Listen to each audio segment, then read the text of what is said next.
Family members and friends said their final goodbyes to the late Dr Toh Chin Chye today at the Mandai Crematorium. Singapore Prime Minister Lee Hsien Loong, who was one of 5 people who delivered eulogies at the funeral service, reminded Singaporeans that without Dr Toh and his fellow old guard, the country as a modern and prosperous metropolis would not exist. More from Imelda Saad. It was fitting that a state flag was draped around Dr Toh's coffin. After all, one of his first tasks as then Deputy Prime Minister was to chair a committee to design the flag.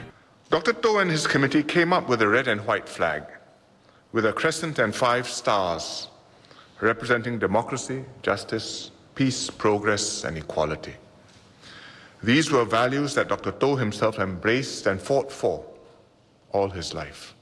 Dr Toh was the founding chairman of the ruling People's Action Party during Singapore's most tumultuous years. Mr. Lee said his bold moves and fierce determination led to many consequences for Singapore, culminating in the country's expulsion from Malaysia. After independence, Dr Toh was a key figure who transformed Singapore from third world to first.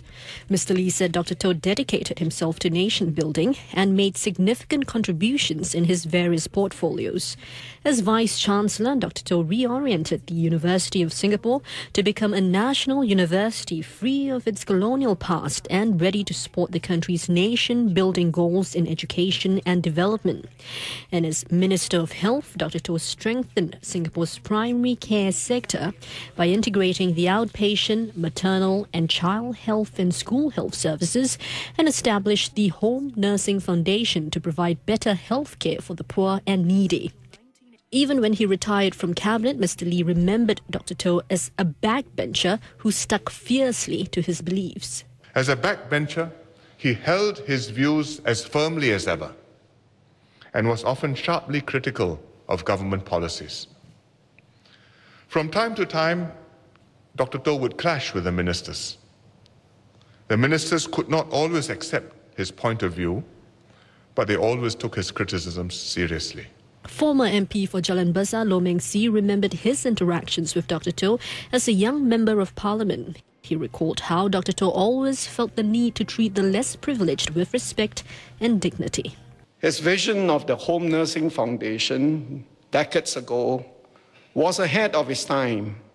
When Singapore's population was still youthful, I see that active steps are now taken to strengthen this area of home nursing care to our people. For many, Dr Toh's life was a lesson for all.